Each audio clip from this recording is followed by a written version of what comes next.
Selamat pagi semuanya. It was really nice to see you. Rain or shine, we're here. Kita akan doakan juga yang tidak bisa datang, yang berhalangan datang karena ada hurricane. We'll pray for you. Mari kita mematikan notification cell phone kita. Mari kita siapkan hati kita. Kita mau berdoa secara pribadi. Kita tenangkan hati kita tujukan semua fokus kita kepada Tuhan saja. Let's quiet our hearts before the Lord. Let's set aside everything and just quiet our hearts and focus on Him alone.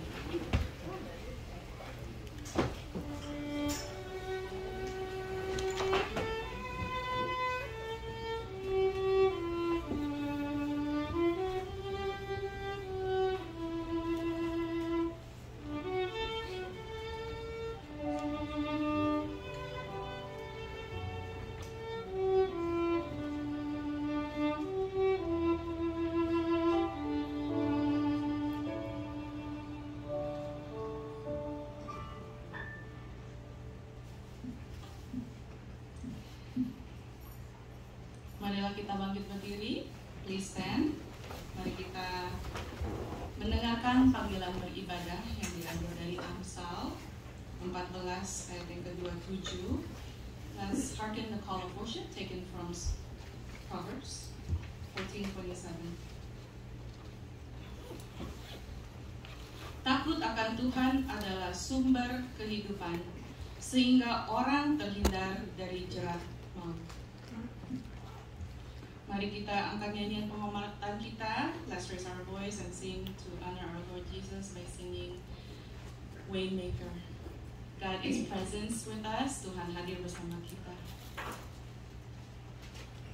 Mari kita puji Dia.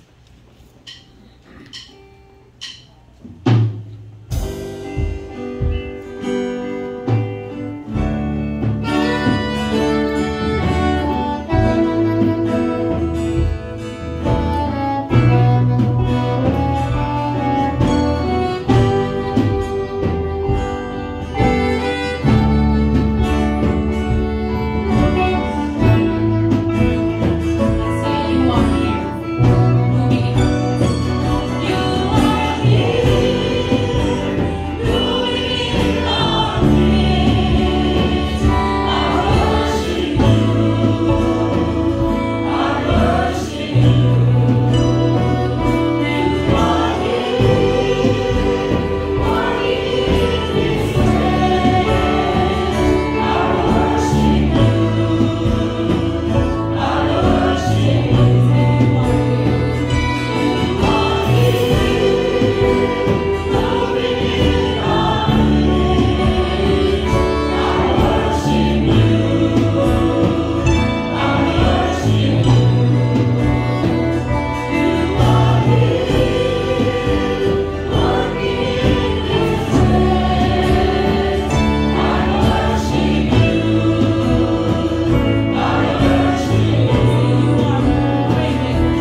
let's remain standing as we lift our prayer of thanksgiving.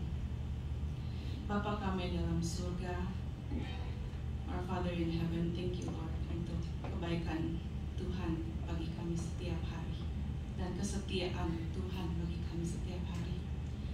Lord, thank you so much Lord for your loving kindness and your faithfulness in our life every day. Tuhan, terima kasih kami diizinkan untuk berdiri di tempat ini untuk memuji-Mu. Lord, thank you so much Lord for allowing us to stand here today to worship you and just to focus our eyes on you, Lord.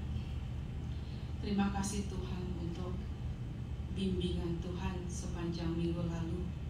Thank you Lord for your guidance in the past week. Terima kasih juga Tuhan untuk kecukupan yang kami terima setiap hari. Thank you for your providence every day. Bapa, berkatilah hamba-hamba-Mu hari ini. Lord, please bless your servants today who's going to speak. Bless Pastor Paul, Pastor Steve, and all the Sunday school teachers that will speak today. Dalam nama Tuhan Yesus kami berdoa. Amin. Silakan duduk pemirsa. Mari kita dengarkan berita pengharapan yang diambil dari Amsal 16 ayat yang keempat. Let's listen to the message of hope taken from Proverbs 16 verse 4. Tuhan membuat segala sesuatu untuk tujuannya masing-masing. Bahkan orang fasik dibuatnya untuk hari malapetaka. The Lord works out everything to its proper end, even the wicked for a day of disaster. Dengan tetap duduk, being seated, kita akan raise our voice, sing our song Thanksgiving to our Jesus our Lord. Kita nyanyikan tiap langkahku. Kita akan nyanyikan nyanyian syukur tiap langkah.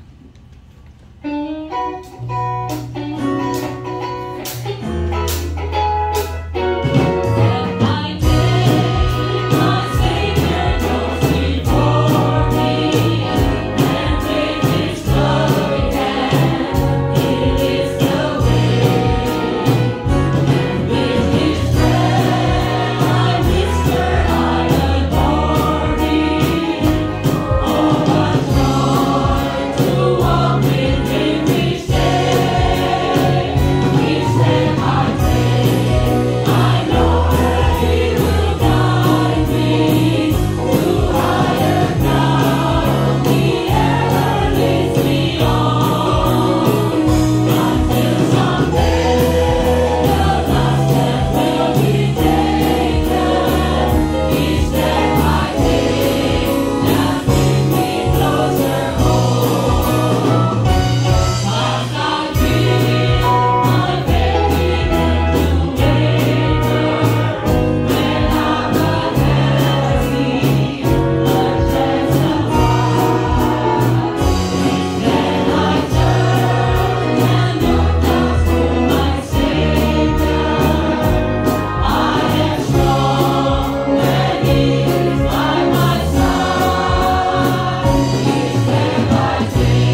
today the storm is real, but we know that God established each step we take will be okay. Alright. Mari kita dengarkan berita pengampunan yang diambil dari 2 Korintus 5 ayat yang ke-17. Let's listen to God's message of forgiveness taken from 2 Corinthians 5:17. Jadi siapa yang ada di dalam Kristus, ia adalah ciptaan baru. Yang lama sudah berlalu, sesungguhnya yang baru sudah datang. Therefore, if anyone is in Christ, the new creation has come. The old has gone, the new is here. Puji Tuhan, kita adalah ciptaan baru. Mari kita bangkit berdiri. Let's stand.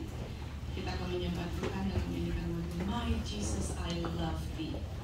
Let's continue to worship Him and sing My Jesus I Love Thee. I know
silakan duduk kembali, you may sit. Sebelum kita datang kepada Tuhan Yesus kita untuk mengakui dosa dan membawa permohonan kita, kita akan menyanyikan lagu nama Yesus yang akan dipimpin oleh Pastor Paul. Before we come to the presence of Jesus our Lord to confess our sins and bring our petitions, we're going to sing nama Yesus and we will be led by Pastor Paul.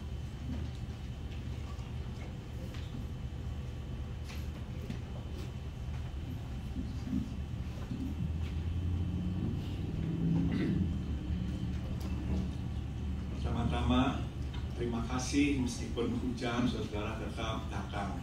I just want to thank you, even though it is raining, you still came. Thank you so much. Kita akan bernyanyi nama Yesus sebelum kita masuk dalam doa, and we are going to sing the name of Jesus before we pray.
Good morning, our Heavenly Father, and thank you for this new day that you have given us for us to come into your house and to worship you. Kami menengok ke belakang dan kami berterima kasih kepadamu atas berkat demi berkat yang engkau limpahkan dalam hidup kami.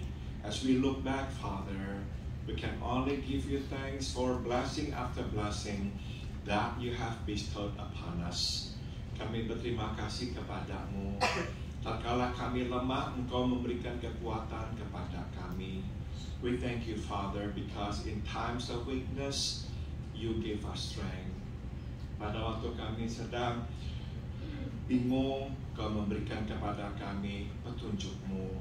In times of confusion, you gave us direction. Dan tatkala kami sedang sedih, engkau menghibur hati kami. And in times of sorrow, you comforted us. Bapa dalam surga, kami pun juga datang mengakui kami semua orang-orang berdosa. Kami sudah tahu kehendak-Mu, tapi kami tidak selalu melakukannya. Heavenly Father, we also come before you to confess that we are sinners. We knew what your will was, but we did not always obey you. Biarlah Engkau basuh kami dengan darah-Mu, dan di hari mendatang kami hidup sesuai dengan kehendak-Mu. And so we pray, Father, may you wash us clean with your blood, and may in the days to come we will live in accordance to your will. Bapa, kami naikkan doa juga buat saudara-saudara kami yang tidak dapat hadir karena kemungkinan besar tengah menghadapi hujan yang begitu deras. We want to pray, Father, for our brothers and sisters who cannot be here today because of the storms. Kami mengingat Grace dan Oscar beserta keluarga. We remember Grace and Oscar and their family. Kami mengingat Pak Robert, Ibu Rose dan keluarga. We remember Pak Robert and Ibu Rose and their family. Kami mengingat juga Pak Afon, Titina dan keluarga mereka. We remember also, Lord, Pak Afon's family. May you also be with them. Kami mengingat juga Siensen dan Kusnadi beserta anak-anak mereka. We pray also for Kusnadi and Siensen and their family. Kami berdoa juga bagi Nani dan mamanya yang tinggal di pantai. We pray, Father, for Nani and her mom who live in the coastal area. Dan mungkin ada yang lain-lain, ya Tuhan, kami mohon biarlah Engkau jaga mereka. And perhaps there are others, we remember like Deli and Teddy. May you also, Lord, shield them from these storms. Kami mohon biarlah Engkau yang pelihara mereka semuanya. We pray, Father, may you just protect them and care for them. Biarlah ya Tuhan, yang lain-lain juga kami mohon, biarlah Engkau jaga sehingga tidak ada korban yang jatuh. We pray also, Father, for everybody else that you will protect, that there will be no casualty. Bapa dalam surga, lewat masalah alam seperti ini yang begitu lain daripada yang lain, kami diingatkan bahwa waktu kedatangan-Mu sudah dekat. Heavenly Father, through this, Lord, this unexpected natural phenomenon, we are reminded that your time, the time of your coming, is soon. Bapa, kami menunggu kedatangan-Mu. We are waiting, Lord, for your coming. Bapa, kami juga naikkan doa buat saudari Sandra, buat saudari Fabian, buat juga saudari Ci Julia. Biarlah Engkau tumpangkan tangan atas mereka, terus beri mereka kekuatan dan kesembuhan. We pray, Father, for our sister Sandra, our sister Julia, our brother Fabian. May you place your hands upon them, touch them, and heal them. Kami berdoa juga buat Andri, buat Kopardi, memohon agar Tuhan terus memberikan kekuatan, terutama menjaga, memelihara ingatan mereka. We also pray, Father, for our brother Pardi, our sister Andri. May you also strengthen them. Especially, Lord, may you keep their memories intact.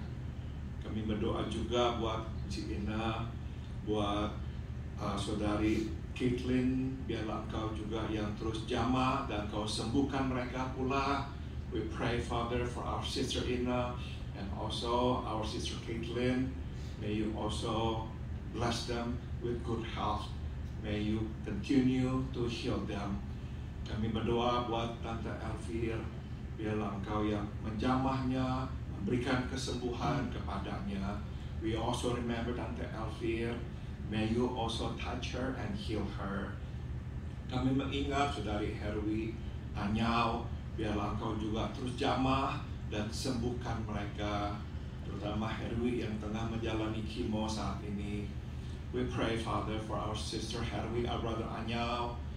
Thank you, Lord, for sustaining their health. May you continue to heal them, especially Herwi, who is undergoing chemo right now.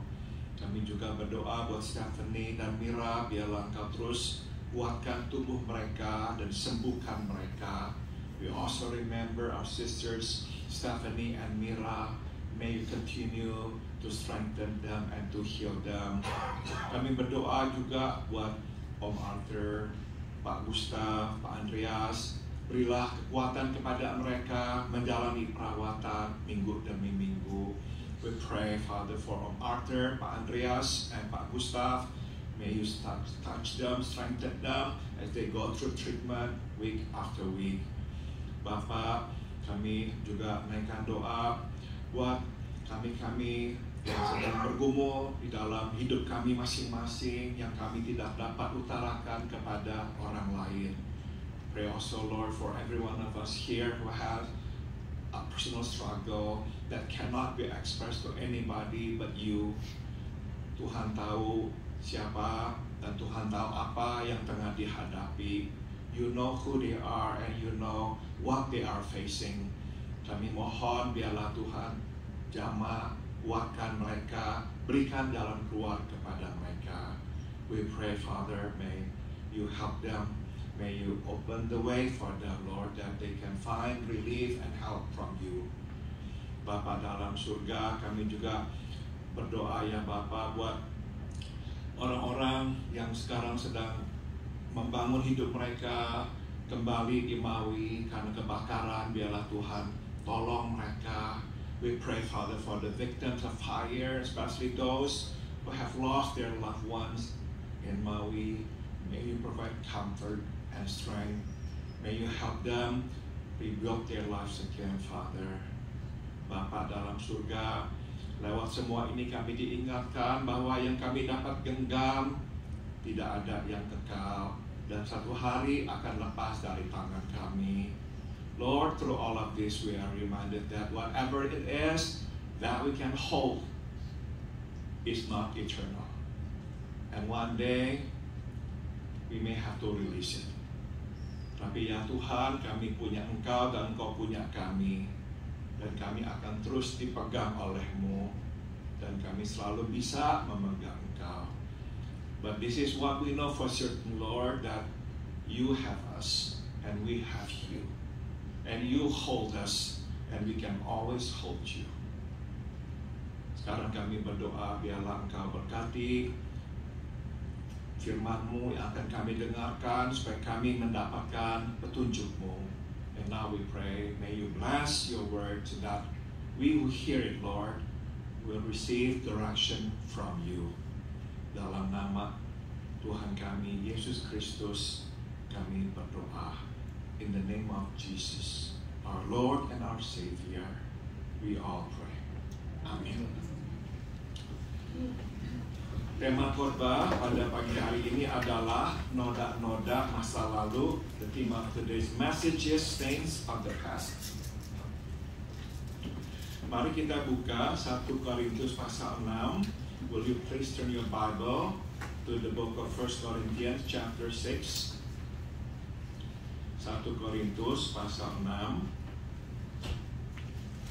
1 Corinthians chapter 6. Ayat 12.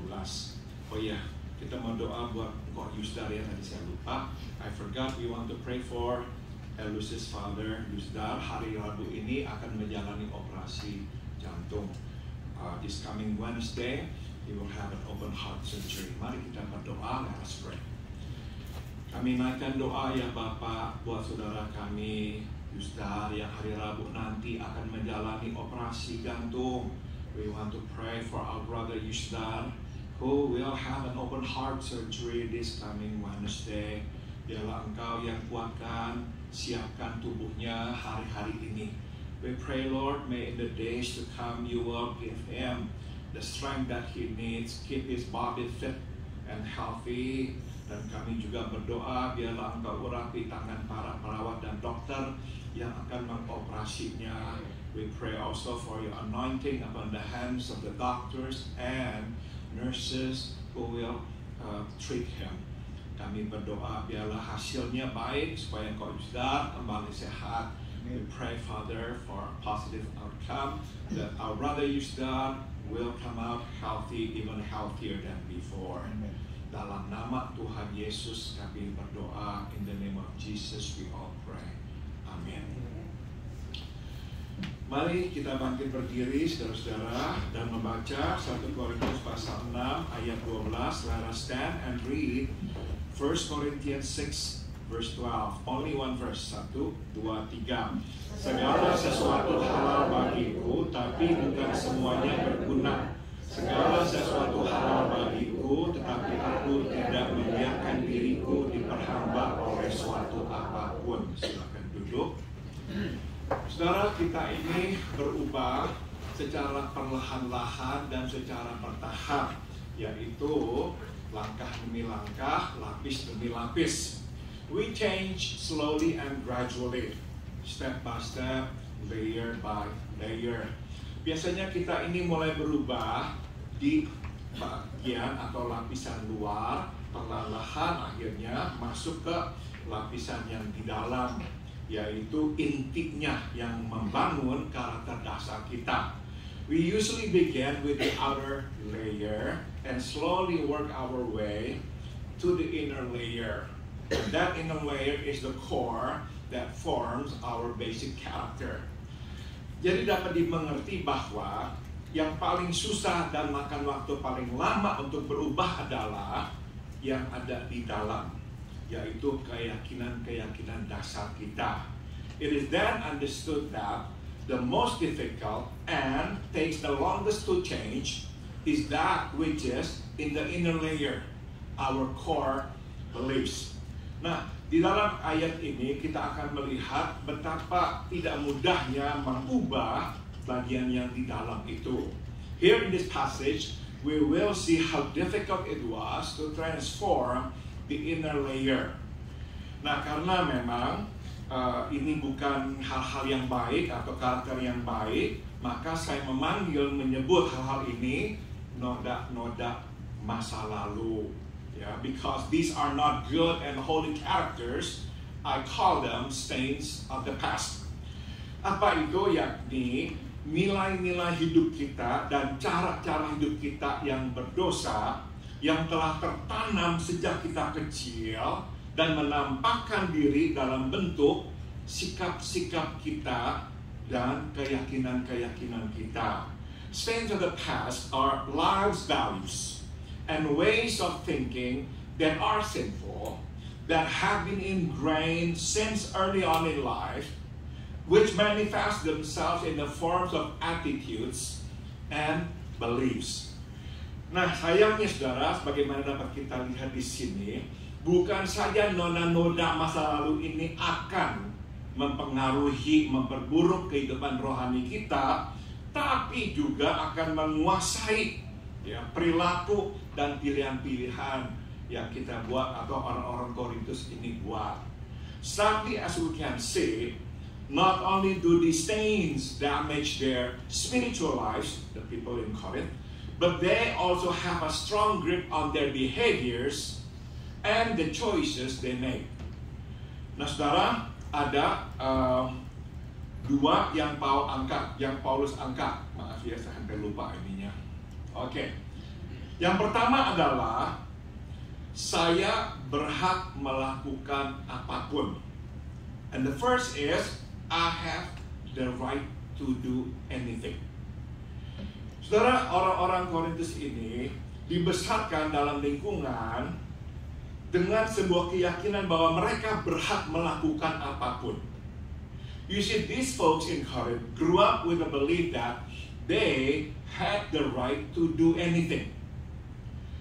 Oleh karena dibesarkan tanpa mengenal konsep dosa, tanpa mengenal hukum-hukum Allah, mereka berkeyakinan mereka itu bebas melakukan apapun. In the absence of the concept of sin and the moral law of God, they believed that they were free to do anything. Tidak ada lagi standar moral yang absolut. There was no absolute standard of morality. Artinya apa? Setiap orang atau setiap kelompok punya standar moralnya masing-masing. Which means everyone or every group had one of their morality standard. Sehingga segala sesuatu menjadi relatif. Everything then became relative. Nah, itulah lingkungan di mana mereka dibesarkan. That was how they were reared.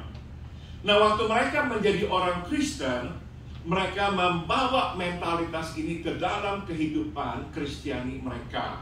When they became Christian, they brought their mentality or this mentality to their Christian lives. Tapi dengan modifikasi, but with modification.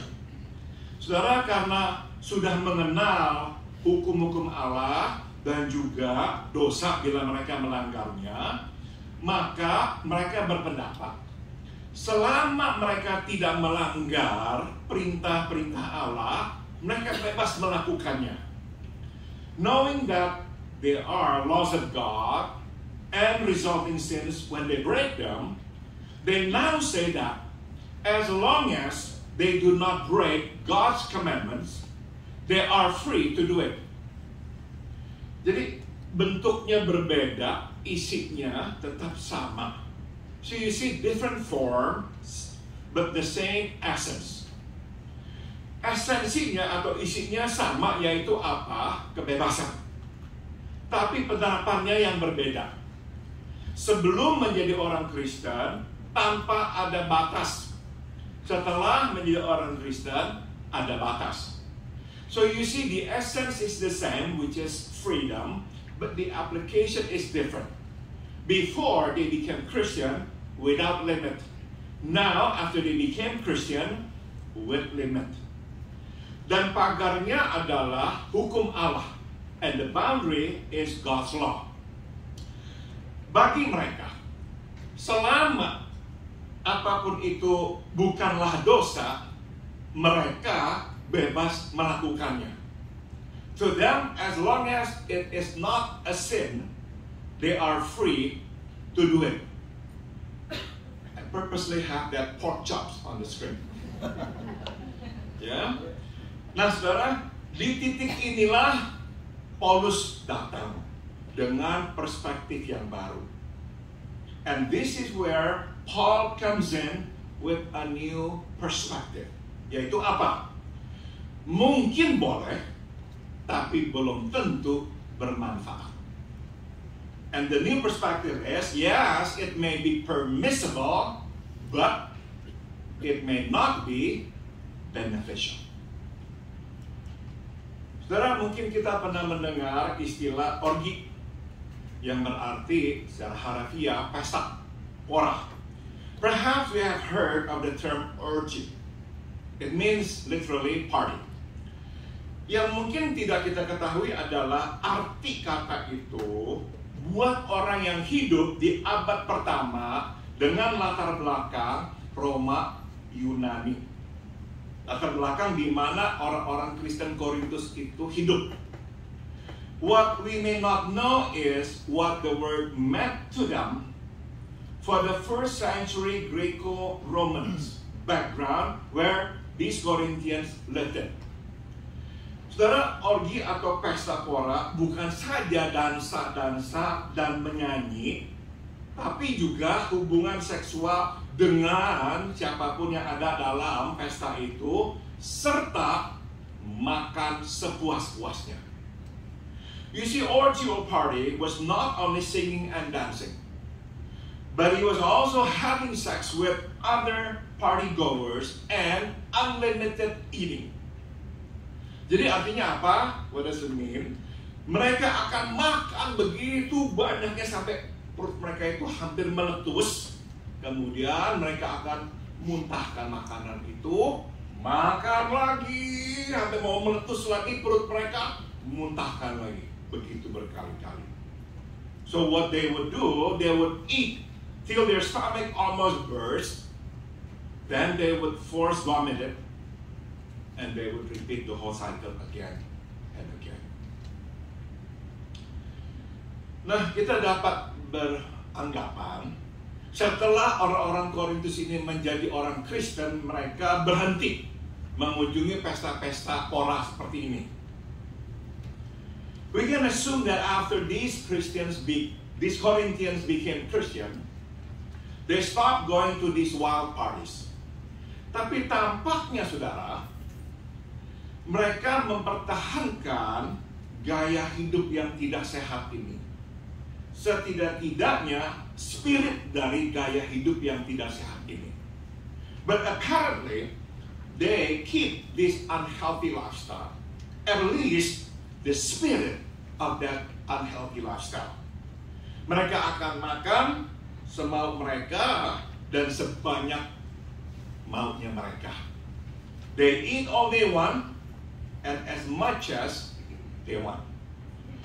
Nah, jadi secara tidak langsung Paulus mengingatkan atau berkata kepada mereka. So, indirectly what Paul is telling them is, betul, tidak ada hukum yang melarang engkau makan banyak.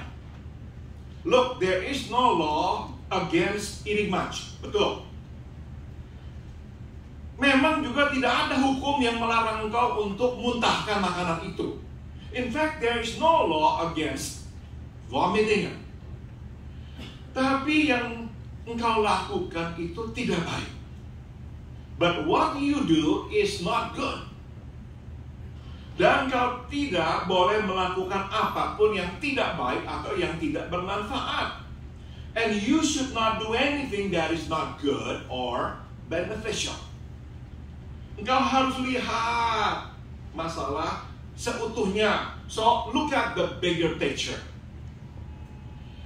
Saudara, yang dilakukan Paulus di sini adalah apa-apa, lihat dulu aja, matikan aja. If your phone is ringing because of the emergency information, go ahead, you can take a look at it first.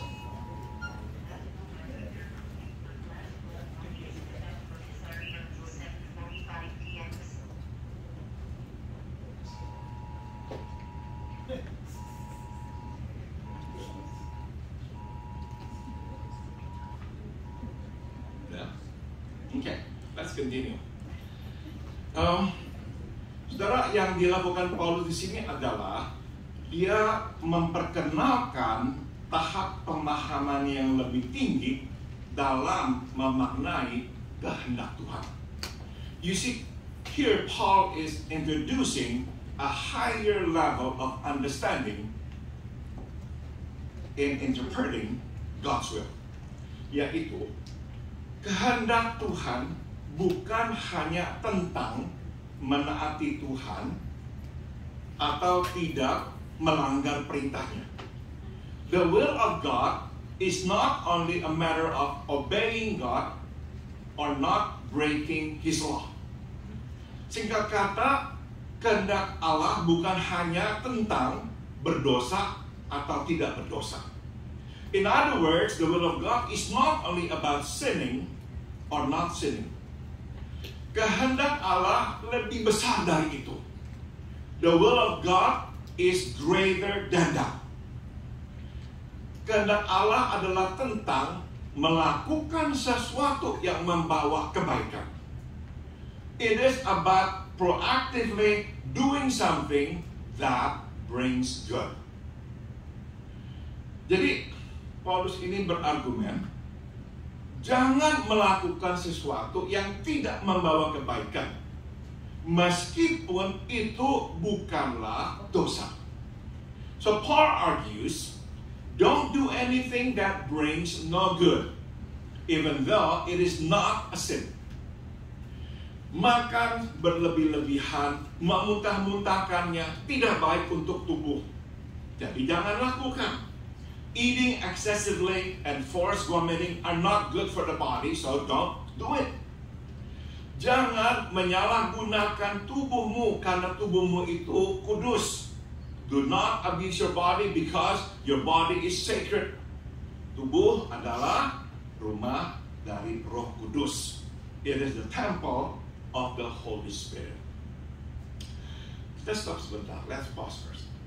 Saudara, kalau kita bisa ingat prinsip ini akan menolong kita melihat hidup dengan lebih jernih dan lebih bijak.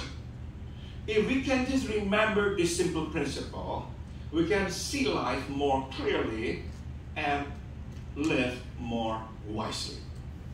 Yaitu, saudara, selalu bertanya, memang boleh tapi apakah baik atau bermanfaat? So always ask this or say this. Okay, it is permissible. Okay, it is not a sin, but is it good? Is it beneficial? Jadi standar kita bukan lagi berdosa apa tidak, tapi lebih tinggi lagi, apakah baik ataukah bermanfaat. So our standard now is higher. It's not only is it a sin or not, but rather is it good or not? Is it beneficial or not? Jika tidak baik, tidak bermanfaat, jangan lakukan. If it is not good, it is not beneficial, don't do it. Nah sekarang mari kita berhenti dan kita akan petik beberapa pelajaran. Let us now pause and learn some lessons. Pertama, saudara, hukum Allah diberikan agar kita mengenal Allah. The law of God is given to us so that we may know Him. Nah saudara, mengenal Allah ya, bukan saja akan membuat kita jauh dari dosa, terlebih penting lagi membuat kita dekat dengan Allah. You see, knowing God won't only keep us from sin, but perhaps more importantly, it will draw us closer to Him. Jadi hukum Allah diberikan bukan untuk kita ini mempunyai ya, jadinya satu set hukum, jangan lakukan ini, lakukan ini di dalam hidup ini. So the law of God is given to us not for the purpose of erecting a legalistic approach to life. Do this, don't do this. Bukan. Sebaliknya hukum Tuhan diberikan dengan tujuan kita mengenal Allah dan kehendaknya.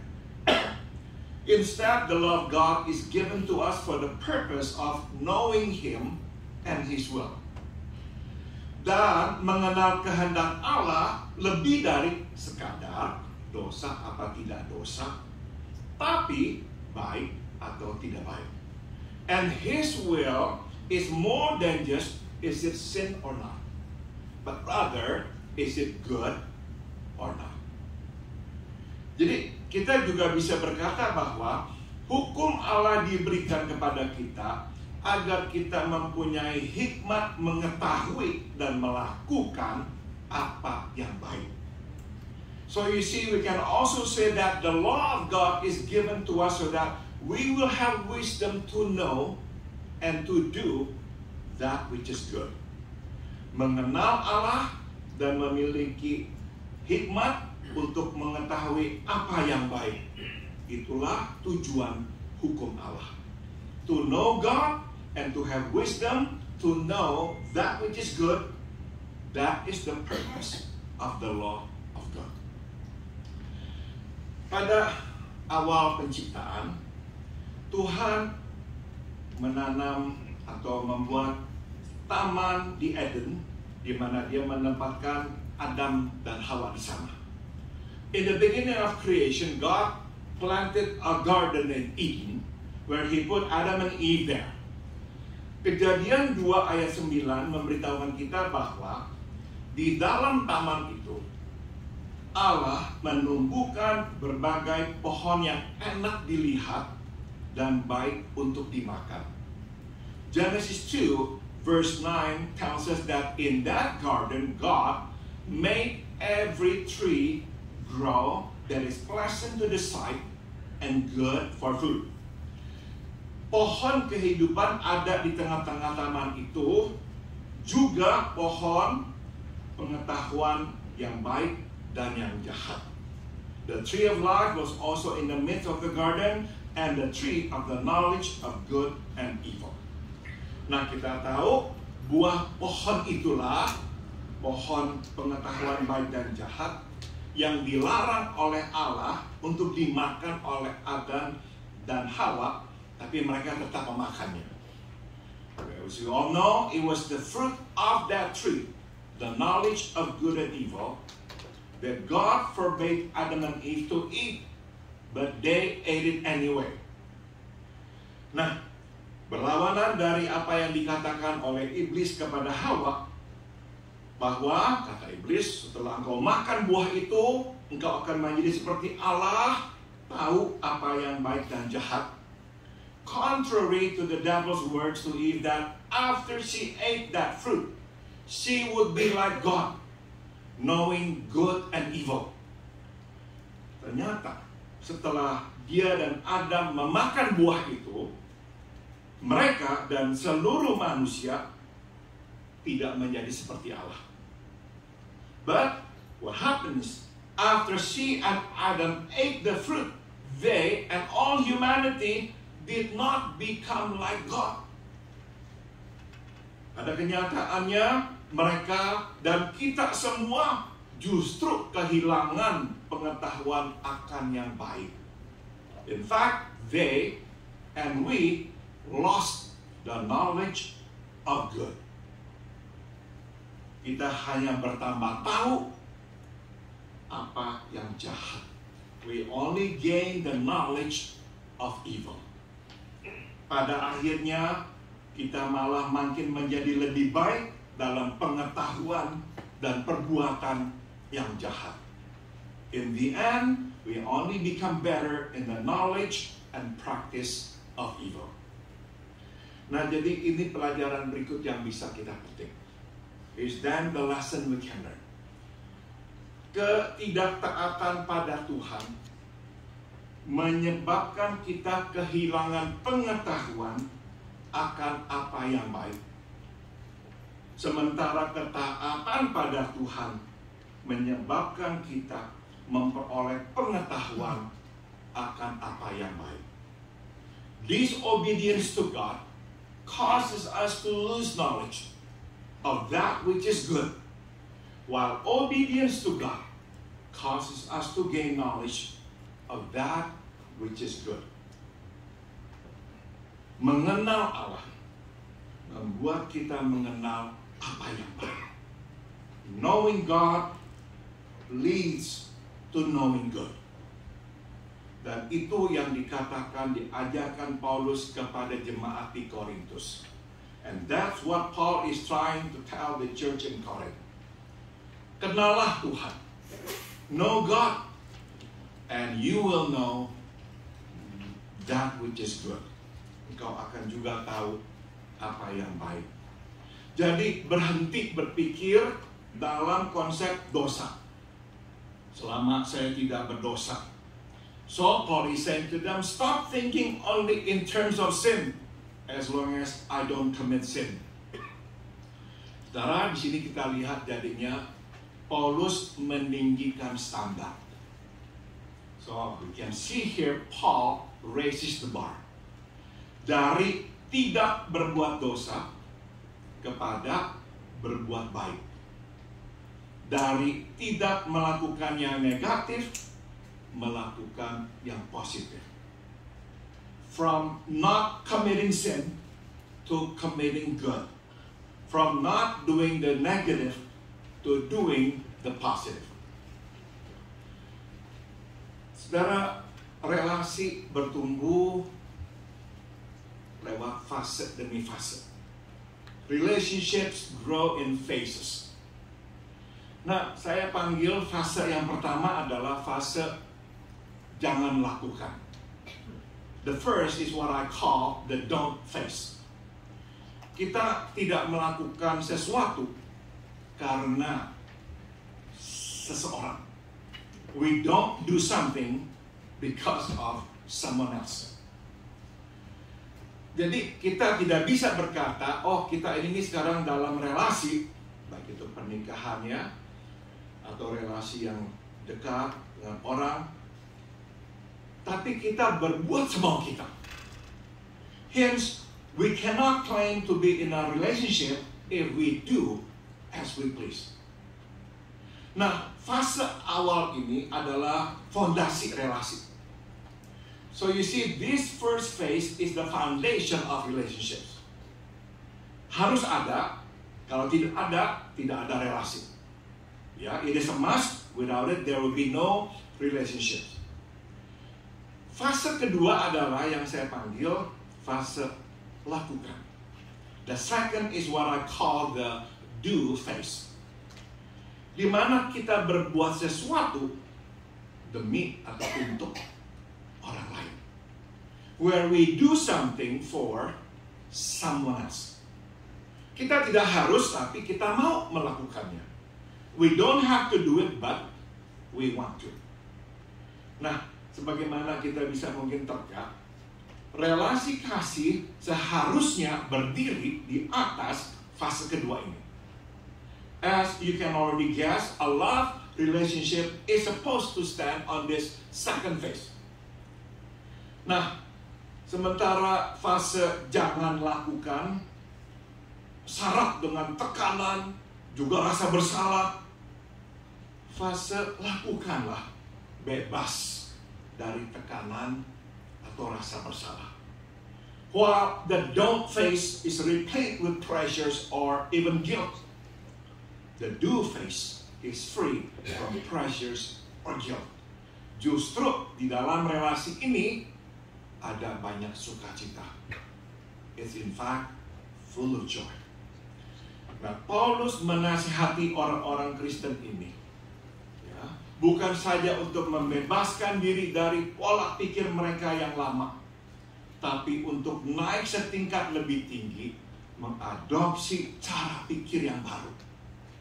Paul admonishes these Christians not only to free themselves from their old way of thinking, but also to move up a step higher and adopt a new way of thinking. Karena saudara, kita hanya bisa menikmati relasi kita dengan Tuhan bila kita berada di dalam fase lakukan ini. You see, we can only enjoy our relationship with God if we are in the do's phase. Selama kita terus muter-muter di fase yang pertama, jangan lakukan, kita tidak akan menikmati relasi kita dengan Tuhan. So long as we stay in the don't phase, we will not enjoy relationship with God. Jadi mungkin ini waktu yang baik untuk kita bertanya kepada diri kita. Bagaimana dengan kita? So maybe it's time for us to ask this question. What about us? Hubungan kita dengan Tuhan lebih ditandai dengan jangan, atau mau melakukan? What characterizes our relationship with God? Don't, or we want to do this, we want to do this. Kita hanya baru bisa menikmati relasi dengan Tuhan bila kita ini mau, bukan lagi karena harus. We can only enjoy relationship with God if we are motivated by want to, not by have to. Nah, sekarang sambung lagi. Yang kedua, mereka akan berkata, saya berhak melakukan apapun. Nah, Paulus kemudian membantah dan berkata begini, betul, engkau mungkin boleh, tapi engkau tidak boleh diperhamba oleh apapun. In response to their way of thinking, I have the right to do anything as long as it is not a sin. Paul further argues, yes, you may, but you should not be mastered by anything. Mungkin kita bertanya-tanya apa yang membuat Paulus mengatakan ini. Karena kita tidak melihat hubungan antara berhak melakukan apapun dan diperhamba oleh apapun. Perhaps we're wondering why Paul says so, because we don't see the connection between the right to do anything and be mastered by anything. Saudara, isi atau esensi dari saya berhak melakukan apapun adalah kebebasan. Tapi perlahan-lahan kebebasan berubah menjadi perbudakan. You see, the essence of I have the right to do anything is freedom. But slowly this so-called freedom turns into enslavement. Mereka beranggapan mereka bebas. Ternyata mereka tidak bebas. They think they are free, but they are not free. Sebaliknya mereka justru diperhamba oleh apapun itu yang mereka lakukan. In fact, they are now in bondage of whatever it is they love doing. Bayangkan kita sedang mengendarai mobil. Imagine that we are driving an automobile. Saudara, bebas mengendarai mobil tidak hanya berarti bebas menginjak gas kapan waktu kita mau. Freedom in driving is not only about pressing the gas pedal anytime we wish. Bebas mengendarai adalah juga bebas mengerem manakala kita harus. Freedom in driving is also about pressing the brake whenever we must. Jadi setiap kali kita mengerti, kebebasan berarti melakukan dan tidak melakukan.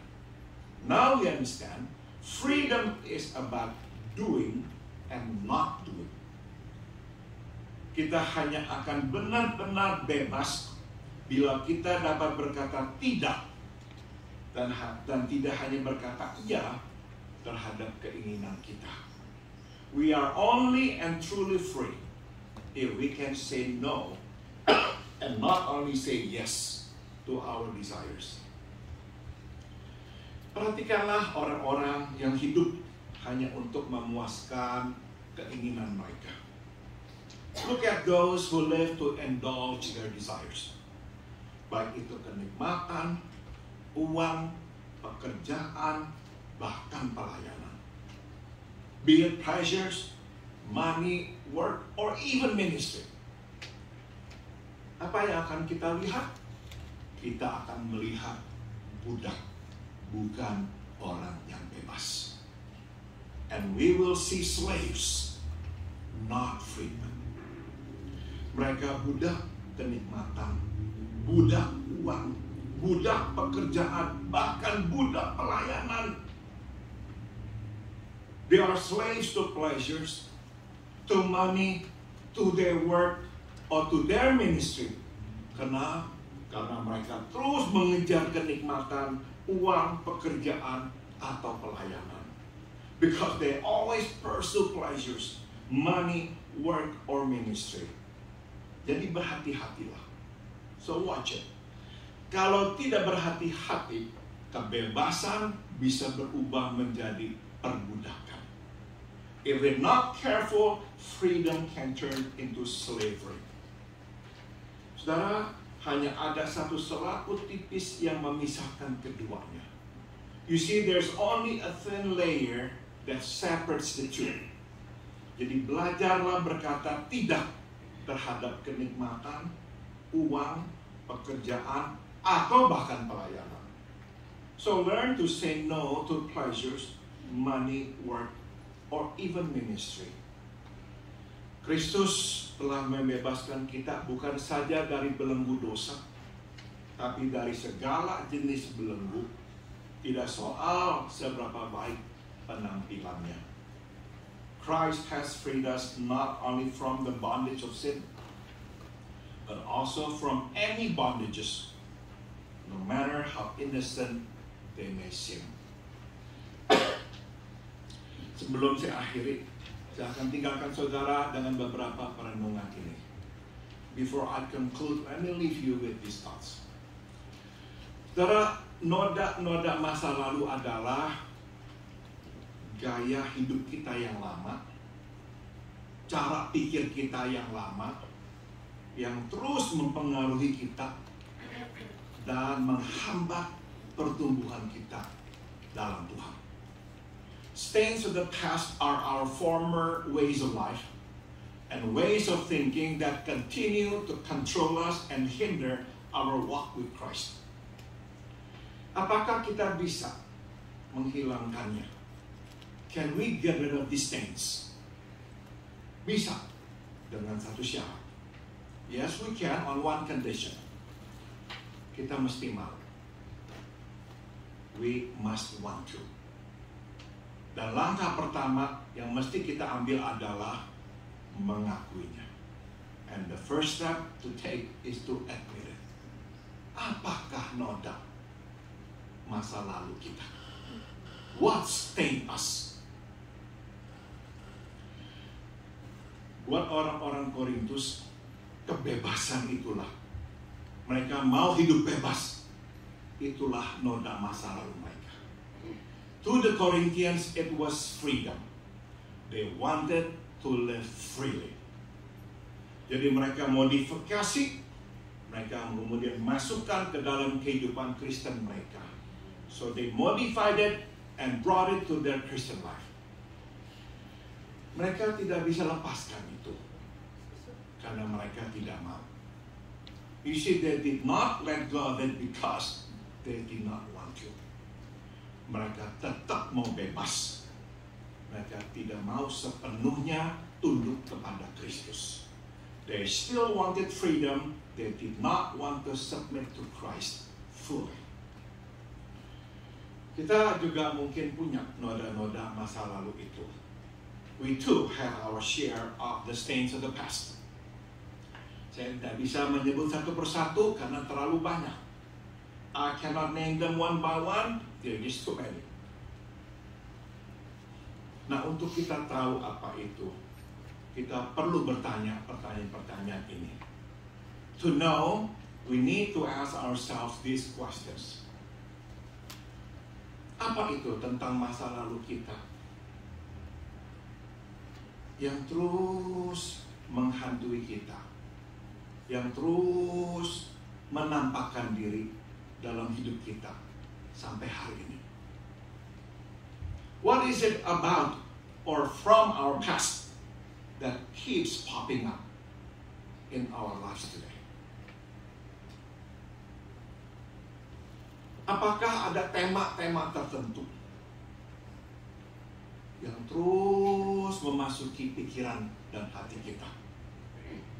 Is there a theme that keeps coming back to us?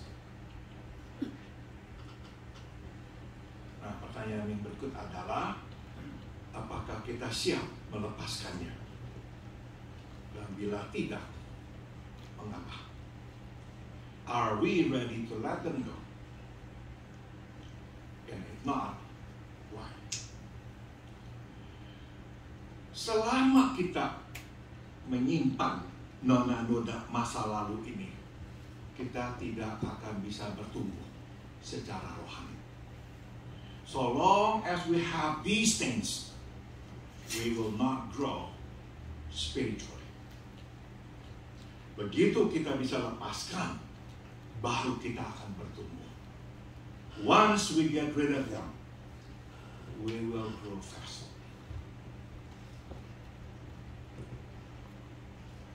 Perenungan yang kedua. Here's the second thought. Ada beda antara baik dan bahagia. There is a difference between good and happy. Apa yang baik bagi kita belum tentu membuat kita bahagia. Apa yang membuat kita bahagia belum tentu baik bagi kita. What is good for us may not bring us happiness. And what makes us happy may not be good for us. Allah memberikan hukumnya dan petunjuknya kepada kita bukan untuk membuat kita bahagia, tapi untuk membuat kita baik. God gives us His law and His direction not to make us happy, but to make us good. Dan kadang untuk membuat kita baik, kita harus mengorbankan kebahagiaan kita. And sometimes to make us good, we must sacrifice our happiness. Kita yang mengejar kebahagiaan tidak akan menjadi baik atau memperoleh kebaikan. Tapi kita yang mengejar kebaikan akan menemukan kebahagiaan. we who go after happiness will not be good or find good, but we who pursue good will find happiness.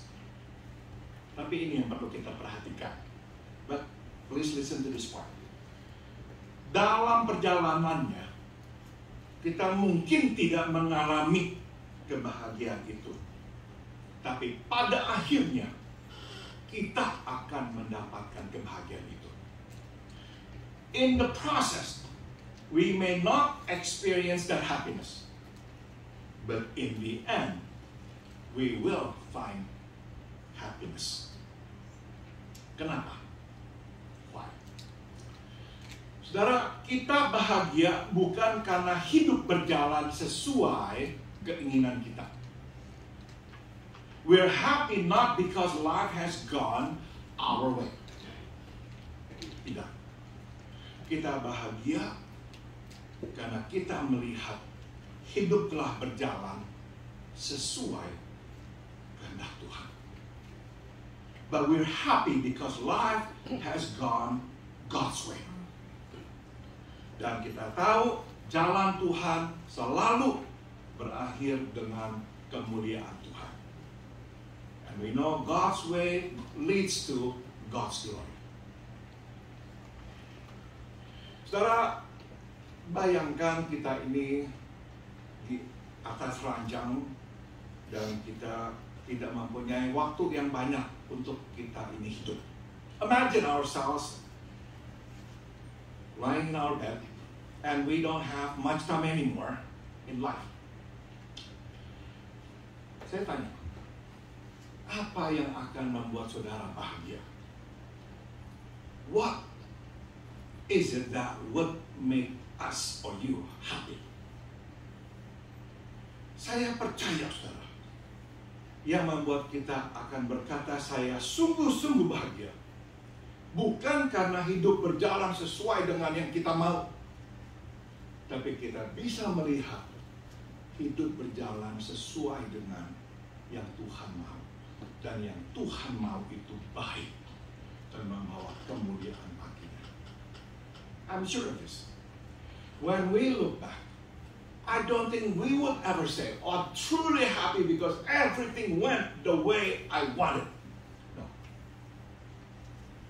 I believe when we look back and we can say, I'm happy that it did not happen as I wished, but it happened as God wanted, because it turned out what God wanted was far better than I could ever imagine. Itu, saudara. Itu. Dan kita akan melihat bahwa gara-gara kita lakukan, kita taati yang Tuhan kehendaki, Tuhan dimuliakan. Especially if we can see, because of our obedience to doing His will, we can see God's name be glorified. Itu yang membuat kita sungguh-sungguh bahagia. And that would be the time we would feel really, really happy. Genuinely happy.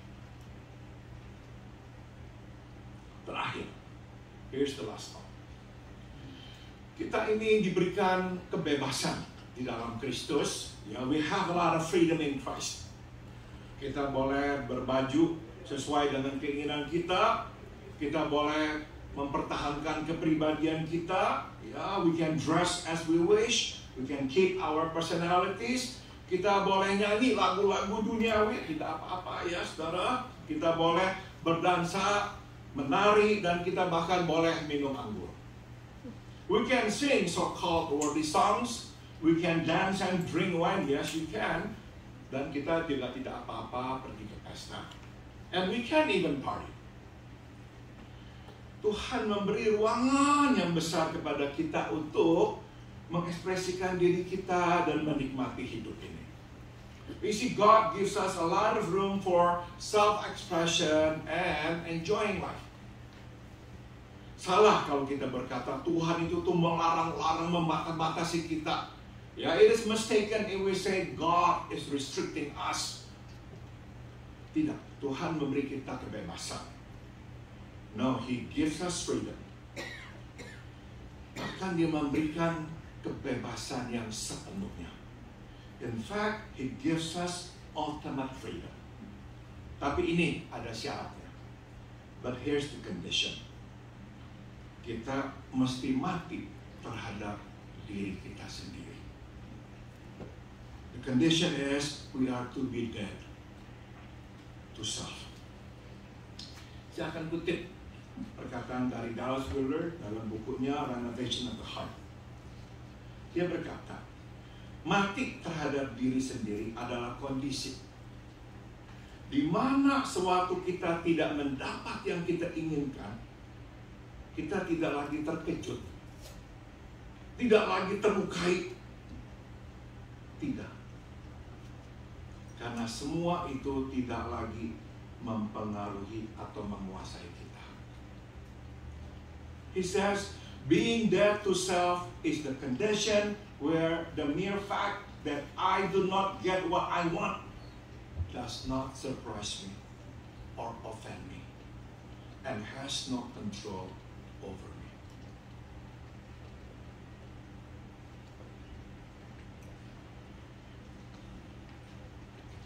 Saudara, waktu kita berkata, saya mati terhadap diri, bukannya kita itu tidak lagi punya keinginan. When we say we're dead to self, it doesn't mean that we have no more desires. Punya. Tapi kita taruh itu di kaki Tuhan. We still have desires, but we place those desires at the feet of Jesus. Dan kita berkata, biar kehendak-Mu yang terjadi. And we say to Him, let your will be done, not my will.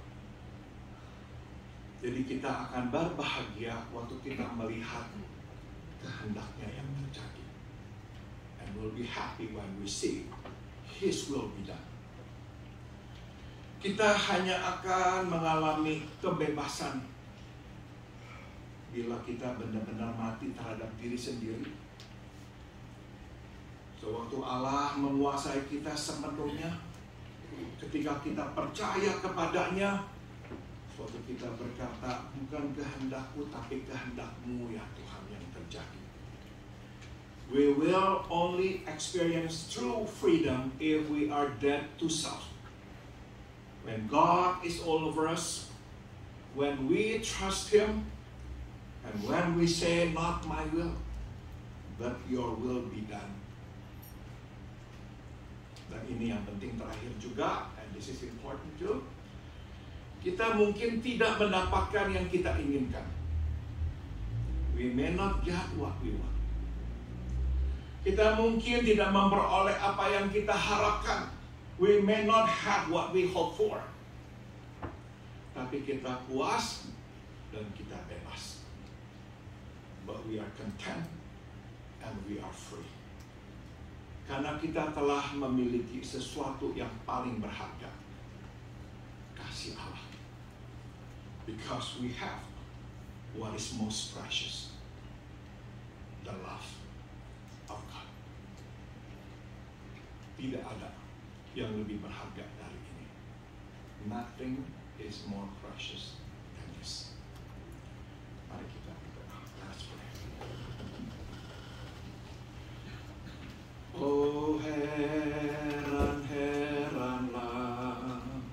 Oh, heran-heranlah.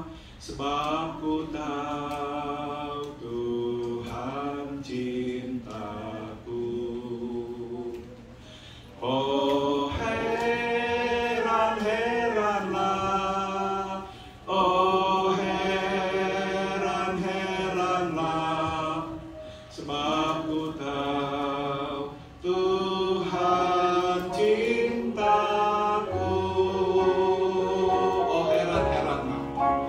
Oh, heran-heranlah.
tapi teruslah kejutkan kami, buat kami selalu terheran-heran.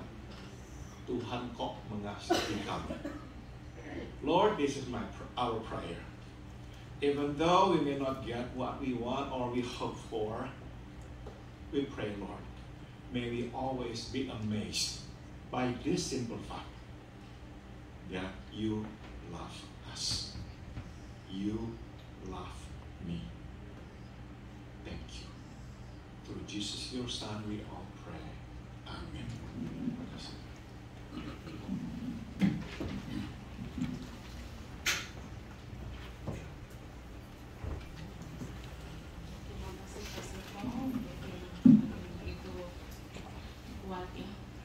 Saudara-saudara, dulu saya adalah orang yang baik dan sabar.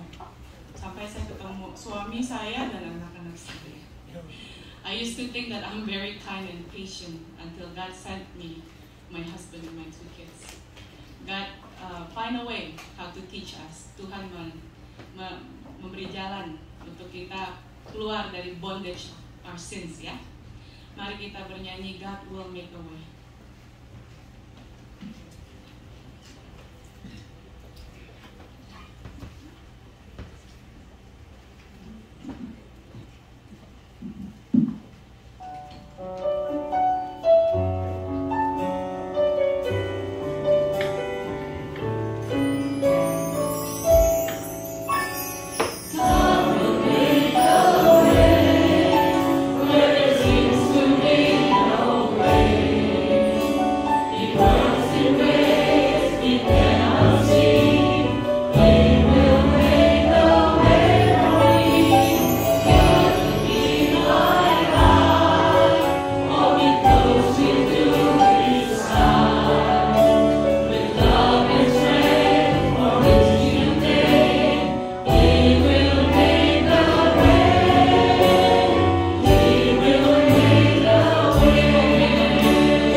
Tuhan, karena kami boleh aman dan penuh dikasihi oleh Tuhan di dalam janji Tuhan yang begitu besar dan begitu sempurna.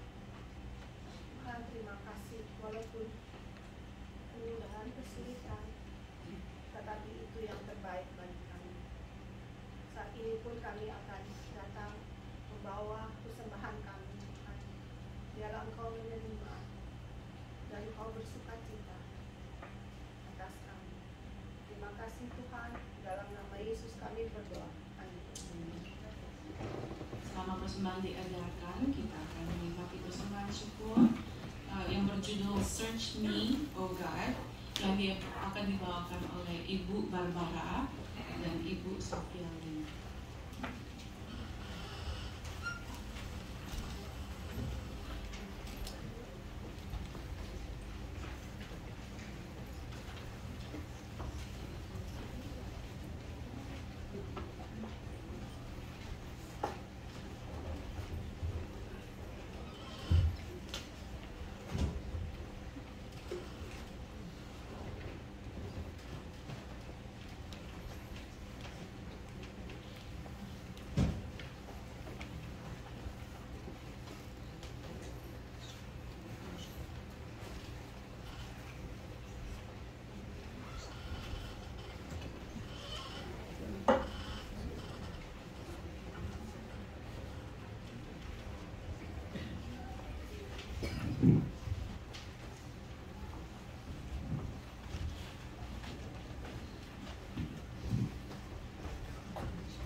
Yesus mendung atau shining, it's a beautiful day with God.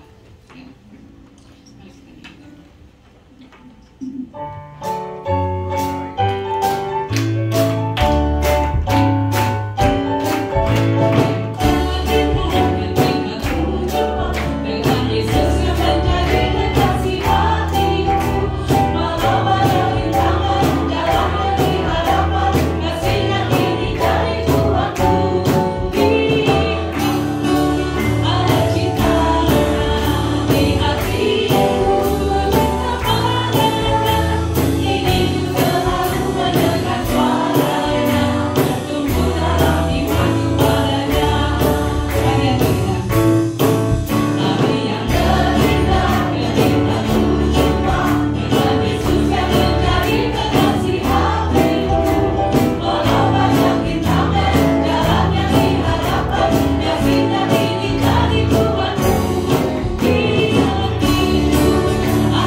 Biarlah kasih karunia dari Tuhan kita Yesus Kristus, may the grace of our Lord Jesus Christ, biarlah kasih yang tak berkesudahan dari Allah Bapa, may the unceasing love of God the Father, dan biarlah persekutuan serta kekuatan dari Roh-Nya yang kudus beserta dengan kita sekalian.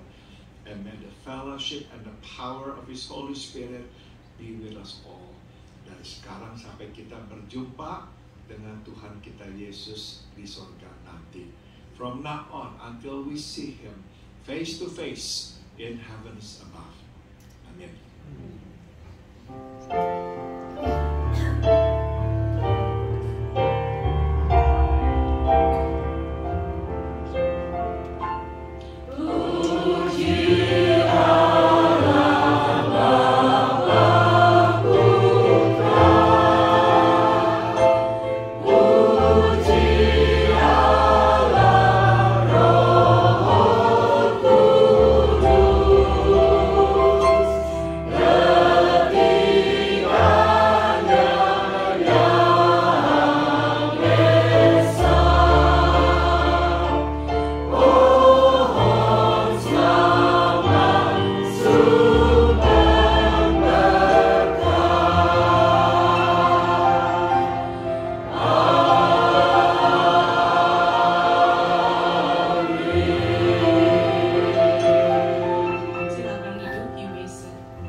Atas kelahiran putri kedua mereka, Rilin, pada 27 Juli 2003, congratulations.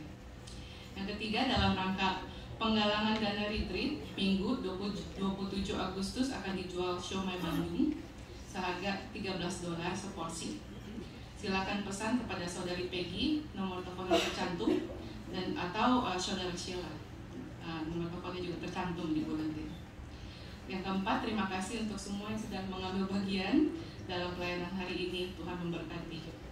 Kayaknya hari-hari dapat bonus. Ya. Terima kasih. Dan terakhir, kami ingin menyambut untuk saudara yang pertama kali datang ke sini. Ada kiranya bisa berdiri dan memperkenalkan diri saudara atau saudari.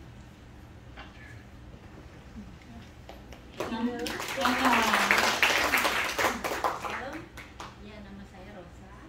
Saya pertama kali datang ke sini diajak oleh teman saya Richard dan juga Doni.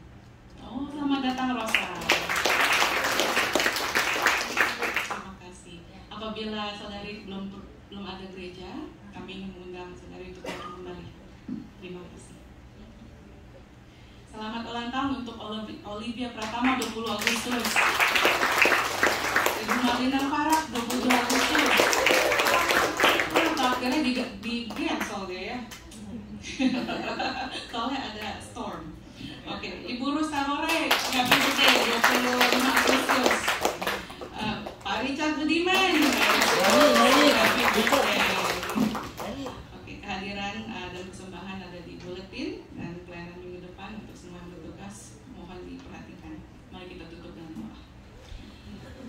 Bapa kami yang surga, our Father in heaven, Tuhan terima kasih Tuhan untuk waktu yang begitu sacred ini.